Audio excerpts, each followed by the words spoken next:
मैं ब्रह्मा विष्णु और महेश को कभी भगवान नहीं मानूंगा, ना कभी उनकी पूजा करूंगा। मैं राम और कृष्ण को कभी नहीं मानूंगा और ना ही उनकी पूजा करूंगा। जुल्म के साए में मुंह खोलेगा कौन? जुल्म के साए में मुंह खोलेगा कौन? हम भी चुप रहेंगे तो फिर बोलेगा कौन?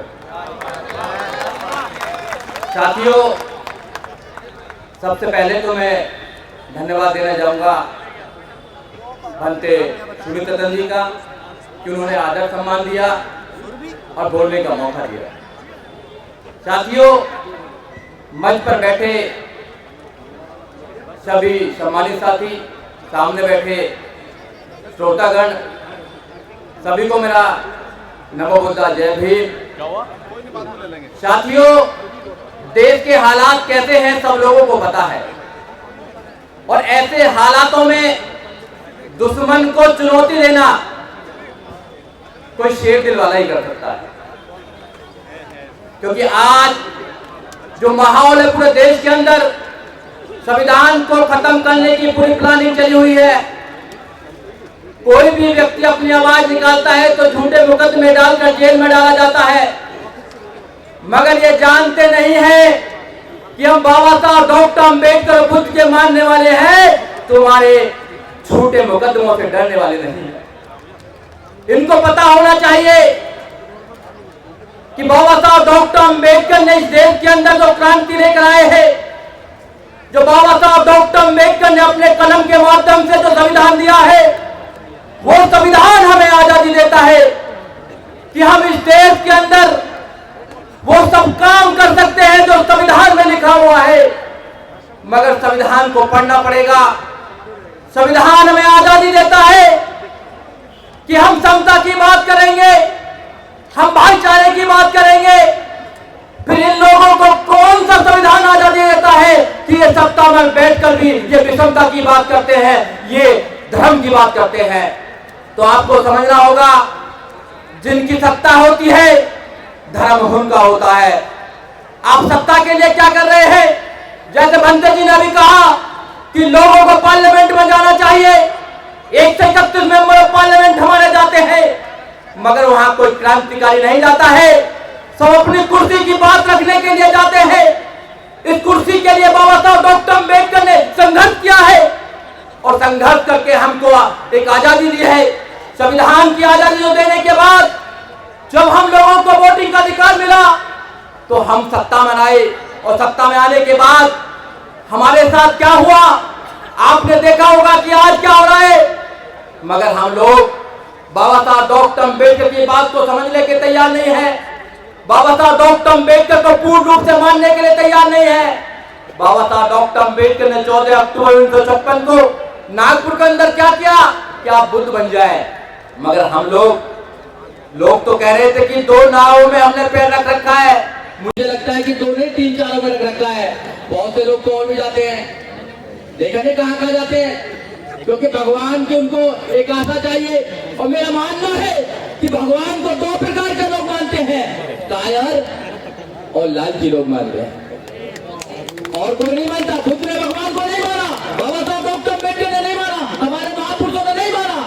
हमारे महापुरुषों ने कहा कि मानव मानव एक भगवान की बात होनी चाहिए, भगवान की बात नहीं होनी चाहिए। हम भगवान और भाग्य पर विश्वास नहीं करते हैं, हम विश्वास करते हैं इंसानियत पर, हम विश्वास करते हैं संविधान पर, हम विश्वास करते हैं मानवता के अंदर। मगर कुछ लोग संविधान को तोड़ना चाहते हैं। मैं आपको एक बात बताना चाहता हूँ कि लोग संविधान के पीछे क्यों पड़े हैं। और भी बहुत सारी चीजें हैं। संविधान आपको आजादी देता है, हर चीज की आजादी देता है। अगर मैं यहाँ खड़े होकर बोल रहा हूँ तो संविधान आजादी देता है, आर्टिकल 19। अगर मैं वकील बना हूँ तो संविधान आजादी देता है। हमारे वकील साहब अभी कह रहे थे, पूर्व मंत्री भी थे राजेंद्र पाल गौतम जी, कि उन्होंने LLB की और LLB करते करते 8,000 रुपया लगे। मगर मैं आपको बताना चाहता हूँ, मैंने LLM तक किया, मेरा 1 पैसा भी एजुकेशन में नहीं लगा, क्योंकि बाबा साहब डॉक्टर अंबेडकर के रिजर्वेशन से मुझे एजुकेशन मिली है। आपने देखा होगा जब यह सरकार थी 2007 से लेकर 2012 तक तो जीरो बैलेंस पर एडमिशन हुआ करते थे, मगर और सरकार में क्यों नहीं होते हैं, ये आपको समझना पड़ेगा। ये हमारी एजुकेशन को खत्म करना चाहते हैं। एजुकेशन को इसलिए खत्म करना चाहते हैं क्योंकि एजुकेशन आपको ताकतवर बनाती है, आपको सवाल करने का मादा देती है। एजुकेशन इनकी आंखों में आंखें डालकर सवाल करने का आपको मादा देती है, इसलिए एजुकेशन को खत्म करना चाहती है। मैं एक छोटी सी कहानी बताना चाहता हूँ, उसके बाद मैं अपनी बात को खत्म करना चाहता हूँ। और भी वक्त है साथियों, आपने सर्कस देखा होगा, सब लोगों ने सर्कस देखा होगा।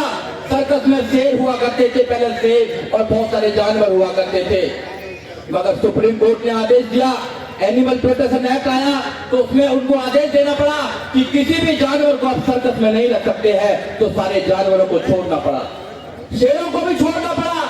अब शेरों को जंगल में छोड़ दिया। 10 दिन के बाद अखबार में लिखकर आया कि शेरों का जंगली कुत्तों ने शिकार कर लिया है। शेरों का जंगली कुत्तों ने शिकार कर लिया है। शेरों का जंगली कुत्तों ने शिकार क्यों किया?